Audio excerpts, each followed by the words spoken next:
The morning sky over Seattle hung heavy with rain clouds as I gathered my personal items from my desk. My colleagues averted their eyes, suddenly fascinated by their computer screens. 3 years at Nexus Technologies had ended with a 15-minute meeting with HR and my manager, Thomas. "We're restructuring the department, Olivia," Thomas had said, not quite meeting my gaze. "Your position is being eliminated due to performance concerns." I knew what those concerns were. 2 weeks ago, I'd challenged the company's new client management system during a department meeting. The system was clunky, inefficient, and riddled with bugs, problems I'd documented meticulously. I'd spent weekends developing a prototype for a more streamlined alternative, but Thomas had cut me off mid-presentation. "This isn't the time for personal projects, Olivia. We need team players who support company decisions, not critics." Now, as I placed my small potted succulent into a cardboard box, Jessica from HR hovered nearby, clearly uncomfortable with her babysitting assignment. "I'll need your key card before you leave," she said softly. I handed it over without a word. 8 years of software development experience, a master's degree from MIT, and countless late nights solving problems no one else could crack, all reduced to this undignified exit. In the elevator down to the lobby, I checked my phone. 3 messages from Ryan, my closest friend at Nexus and the only person who had openly supported my alternative system proposal. "This is complete BS. Thomas is just threatened because your solution outperforms the one he approved. Call me when you're free." The Seattle rain felt appropriate as I walked to my car. I wasn't just angry, I was disappointed. I'd genuinely believed in Nexus. I'd chosen them over offers from bigger tech companies because I'd wanted to help build something meaningful. Now I realized I'd been naive. My apartment felt too quiet that evening. I opened my laptop and stared at the prototype I'd been developing. It wasn't just a client management system. It was an integrated solution that streamlined client onboarding, project tracking, and billing in one platform. The algorithm I'd designed could predict client needs based on past behavior, reducing service delays by an estimated 35%. I'd named it ConnectSphere. I poured a glass of wine and called Ryan. "How are you holding up?" he asked immediately. "I've been better. Did Thomas say anything after I left?" "Just the usual corporate speak about focusing on our core objectives. But get this, they're rolling out the new system next week, and it's even worse than we thought. The beta test crashed twice today." I took a long sip of wine. "So they fired me for trying to prevent a disaster." "Pretty much. Listen, Olivia, you should know. I'm not the only one who thinks your system was better. Half the development team was impressed when you showed us those prototypes." Something shifted inside me. Maybe getting fired wasn't the end of this story. Maybe it was just the beginning. "Ryan, how bad is their implementation going to be?" "Bad. Really bad. The interface is confusing, data migration is a mess, and the back-end integration with our billing system is practically non-existent. Clients are going to hate it." I looked at my prototype again. What if I finished ConnectSphere? Not for Nexus, but as a standalone product. Ryan was quiet for a moment. "You could. Your non-compete only covers direct competitors, not software services. But Olivia, that's months of work. I've already done most of the hard parts. The core architecture is solid. I just need to polish the interface and add a few features." As we talked through the possibilities, a plan began to form. I wasn't just going to build a better system. I was going to offer it directly to Nexus's clients once they became frustrated with the inferior product. It wasn't about revenge. It was about proving I'd been right all along. After we hung up, I stayed up until 3 a.m. coding, fueled by determination and a strange sense of freedom. For the first time in years, I wasn't constrained by corporate protocols or Thomas's narrow vision. I could build ConnectSphere exactly as it should be. The next morning, I woke up with purpose. I created a development schedule, giving myself 6 weeks to complete the project. It was ambitious, but I had nothing but time on my hands. I also had something Nexus didn't: a deep understanding of what their clients actually needed. I reached out to a few developer friends for feedback on specific components. No one questioned why I was suddenly building a product similar to my former employers. In the tech world, this kind of pivot was common, though usually not quite so personal. By the end of the first week, I had a working prototype that was already more functional than what Nexus planned to roll out. By the end of the second week, I had incorporated feedback and added features that Nexus hadn't even considered. I didn't know it then, but Thomas and the Nexus leadership team had just made the biggest mistake of their professional lives. And I was about to show them exactly what lack of team spirit could accomplish. The Seattle winter settled in as I transformed my apartment into a one-woman development studio. My dining table disappeared under multiple monitors. My refrigerator held more energy drinks than food, and my sleep schedule became non-existent. But ConnectSphere was growing into something remarkable. I'd received my severance package, 3 months' salary, just enough runway to bring my vision to life. Each morning, I'd wake up, make coffee, and dive straight into code. There was something liberating about being the sole decision-maker, about building exactly what I knew would work instead of compromising at every turn. 2 weeks after my firing, Ryan called with news from Nexus. "It's a complete disaster," he said, his voice a mixture of satisfaction and stress. "The system rollout is a nightmare. 3 major clients are threatening to walk." "How bad?" I asked, trying not to sound too pleased. "Bad enough that Thomas is working weekends. The data migration corrupted client histories. The billing integration is double charging some accounts, and the interface is so confusing that the support team is drowning in tickets." I took a deep breath. "Any mention of alternative solutions?" "Not yet. Thomas is still insisting they can fix it. But between us, the development team knows this is a fundamental architecture problem. The patches they're applying are just band-aids." That conversation energized me. I worked through the night, refining ConnectSphere's interface to be intuitive even for the least tech-savvy users. I built in safeguards against the exact migration issues Ryan had described. By morning, I had something that wasn't just better than Nexus's system. It was in a different league altogether. As the weeks passed, ConnectSphere evolved from a personal project into a viable product. I invested a chunk of my savings in proper cloud infrastructure and security audits. I developed comprehensive documentation and a simple onboarding process.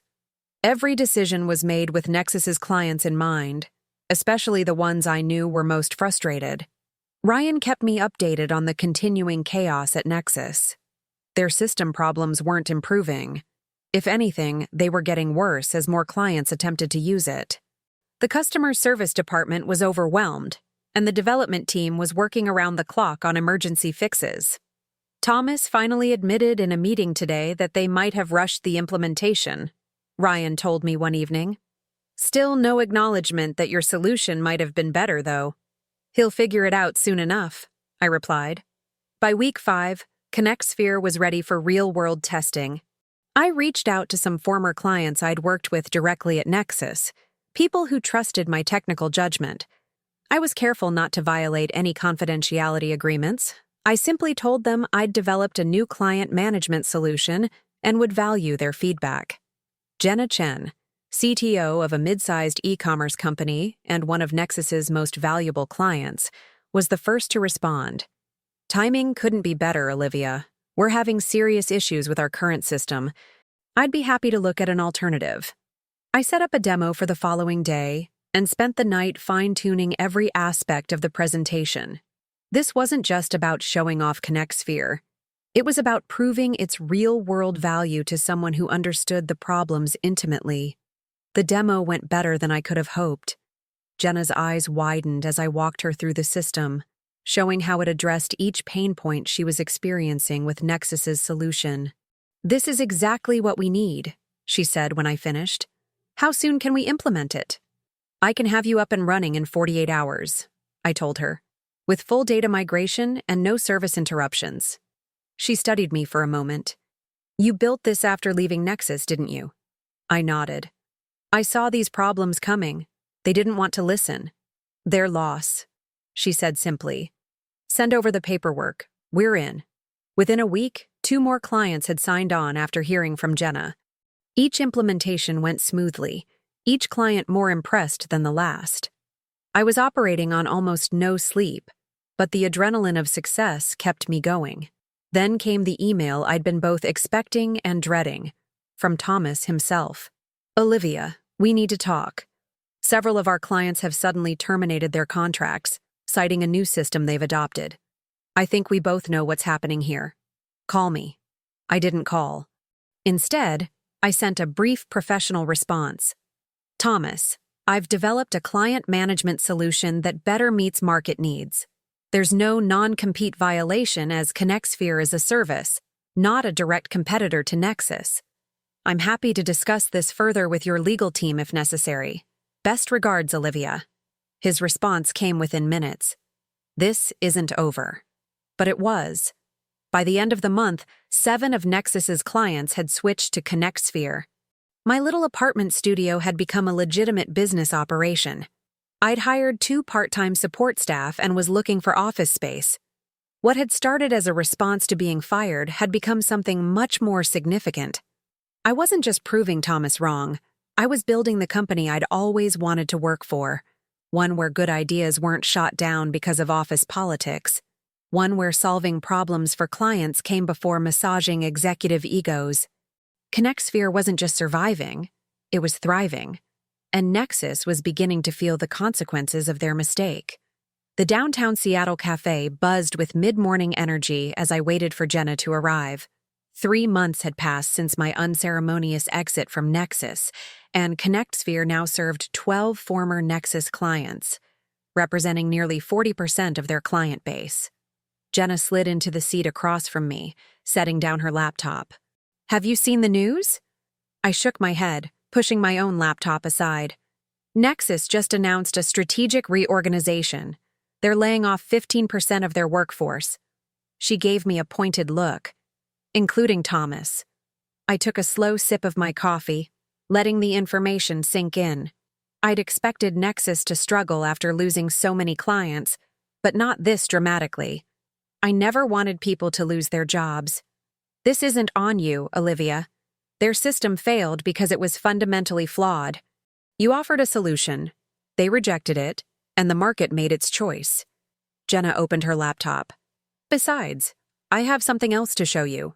She turned the screen toward me, displaying a financial report for her company. "Since implementing ConnectSphere, our operational efficiency has increased by 27%.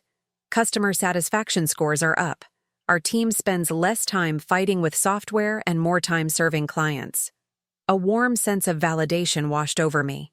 This was why I'd built ConnectSphere, not to punish Nexus, but to create something genuinely valuable. "We're not the only ones seeing these results," Jenna continued. "I've been talking with other ConnectSphere clients. Everyone's reporting similar improvements." As we discussed future feature developments, my phone buzzed with an unknown number. I normally would have ignored it, but something told me to answer. "Olivia, this is Marcus Brennan, CEO of Nexus Technologies." The cafe noise seemed to fade away as I processed who was calling. I'd never spoken directly with Marcus during my time at Nexus. He operated several levels above my position. "Mr. Brennan, this is unexpected. I imagine it is. I'm calling to request a meeting, in person, if possible. There are matters we should discuss regarding our current situation." I caught Jenna's questioning look and mouthed Nexus CEO to her. Her eyebrows shot up. "What exactly would we be discussing?" I asked carefully. "A potential resolution that might benefit both parties. I'll be direct, Olivia. You've created a significant problem for us, but you've also demonstrated remarkable vision. I'd rather talk about the future than dwell on past mistakes." Past mistakes. An interesting choice of words. When and where? Tomorrow? 2 p.m. at our offices? I assure you this isn't a legal ambush. You're welcome to bring representation if you feel it necessary. After ending the call, I filled Jenna in on the conversation. "They're going to try to buy you out," she said immediately. "The question is whether they want ConnectSphere or just want to eliminate the competition." I hadn't thought that far ahead. ConnectSphere had started as a proof of concept, evolved into a statement, and was now a growing business. Did I want to sell it back to the company that had dismissed me? The irony would be satisfying, but something didn't feel right about that ending. I need to think about this, I told Jenna. What would you do? She closed her laptop, considering the question. I'd figure out what you really want from this meeting before you walk in. They're calling from a position of weakness, not strength. Remember that. The next day, I stood in the lobby of Nexus Technologies for the first time since being escorted out 3 months earlier. The receptionist, new, someone I didn't recognize, directed me to the executive floor. Marcus Brennan's office offered a panoramic view of the Seattle skyline, a stark contrast to my apartment workspace. He rose from behind his desk as I entered, extending his hand. Olivia, thank you for coming. Please, have a seat. I noticed 2 other people in the room, a woman I recognized as Nexus's chief legal counsel, and Ryan, whose presence surprised me. I asked Ryan to join us, Marcus explained, noting my expression. He's been advocating for a different approach to our situation. I sat down, keeping my expression neutral. I'm listening.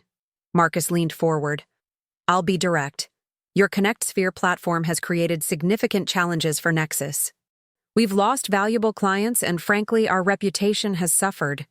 The market made its choice, I echoed Jenna's words from yesterday. Indeed it did, which brings me to my proposal. He slid a folder across the desk. We want to acquire ConnectSphere, along with your expertise. Full acquisition, generous compensation, and a leadership position heading our client solutions division. I opened the folder. The number on the offer sheet made my breath catch, but I kept my face impassive as I read through the terms. You want to buy the company and bring me back as an employee, I summarized, looking up. As a division head, Marcus corrected. With full autonomy over product development and a seat at the executive table, the role Thomas should have offered you from the beginning. I closed the folder. Why this approach? Why not just rebuild your own system? Ryan spoke up. Because we tried. After you left, I pushed for implementing your original ideas. But the architecture problems run too deep. Starting fresh would take months we don't have and… He hesitated, glancing at Marcus. And we recognize that we lost more than a talented developer when you left, Marcus finished. We lost vision, the kind of vision that built ConnectSphere in weeks instead of months. The legal counsel spoke next.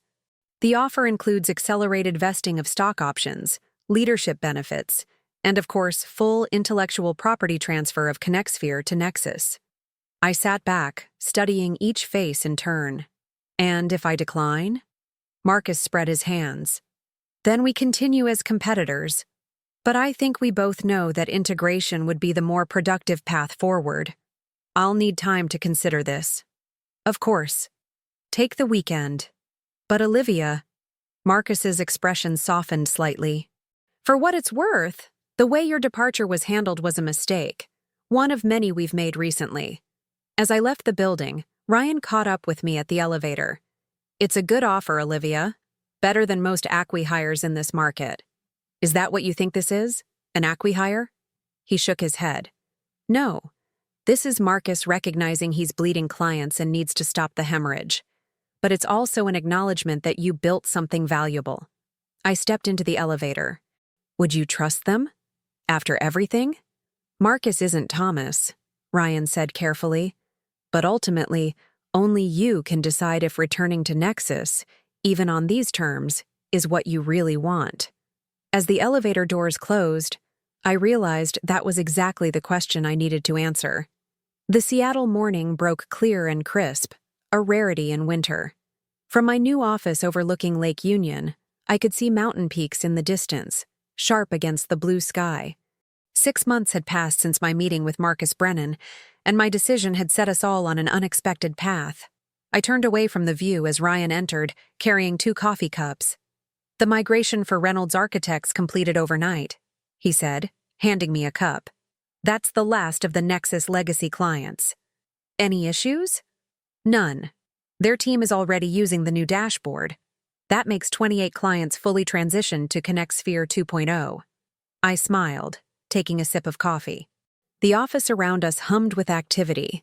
Developers at workstations, customer success specialists on calls, project managers in glass-walled meeting rooms. 42 employees now, and growing. I hadn't taken Marcus's offer that day.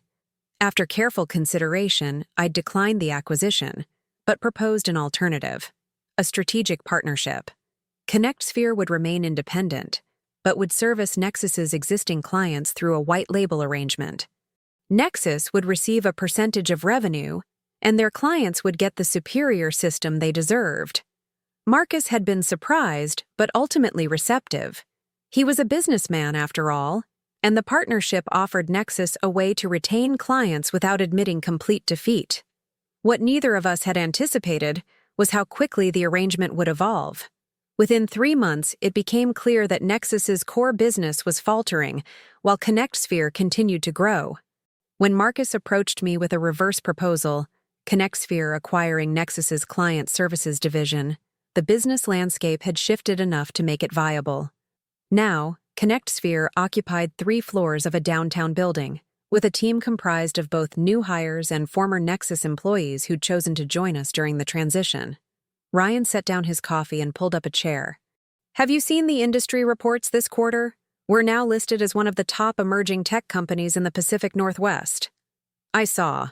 Hard to believe how much has changed in 6 months. Ryan grinned. Not that hard to believe. You built a better system, and you built a better company culture to go with it. That was the part I was most proud of. ConnectSphere wasn't just about superior technology. It was about creating an environment where good ideas could flourish regardless of who proposed them, where solving real problems took precedence over office politics. My phone buzzed with a meeting reminder. The partnership committee is gathering in 10 minutes. Final review of the Nexus transition closure. Ryan nodded. I'll be there. Oh, and Thomas called again about that consulting position. I raised an eyebrow. 3rd time this month. What are you going to tell him? I considered the question. Thomas had been among those laid off during Nexus's reorganization. He'd spent months job hunting before reaching out to me, swallowing his pride to ask if ConnectSphere might have a place for him. I'm going to offer him a 3-month contract in customer support. If he wants to be part of this company, he needs to understand our clients' needs from the ground up. Ryan looked surprised. You're actually considering bringing him on? Everyone deserves a second chance, Ryan. Besides, Thomas is experienced and knowledgeable. He just lost his way in corporate politics. I picked up my tablet, preparing for the meeting. And I think working directly with the clients using the system he rejected might be educational for him. As we walked toward the conference room, I reflected on the journey. Being fired had felt like an ending, but it had actually been the beginning. Not just of ConnectSphere as a business, but of a new chapter in my professional life, one where I defined success on my own terms. The conference room was filled with team leads from various departments.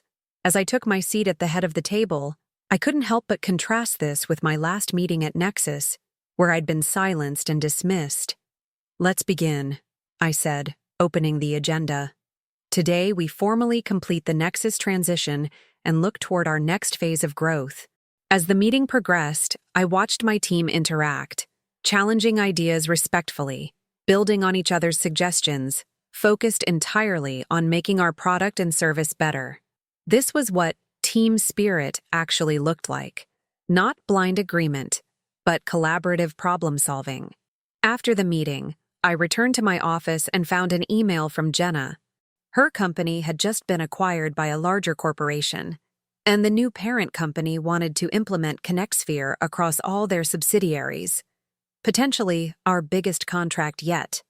They were specifically impressed by how seamlessly we integrated with their existing systems, Jenna wrote. Your foresight in building those flexible APIs paid off. When can we discuss scaling up? I smiled as I typed my response, scheduling a meeting for later that week. The same foresight that Thomas had dismissed as criticism had become one of our key competitive advantages.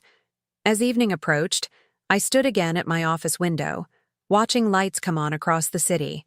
ConnectSphere was no longer just my response to being fired. It had grown into something much more significant. A company built on respect for good ideas, regardless of their source. a team that valued problem-solving over politics. I thought about the journey from that rainy day when I'd carried my belongings out of Nexus in a cardboard box to now, leading a thriving company of my own creation. The title on the door, Olivia Mitchell, founder and CEO, still gave me a small thrill every time I saw it. My phone buzzed with a text from Ryan. "Executive team dinner still on for tonight?" I texted back confirmation. We had traditions now, regular gatherings to ensure that as we grew, we maintained the connection and communication that had made us successful.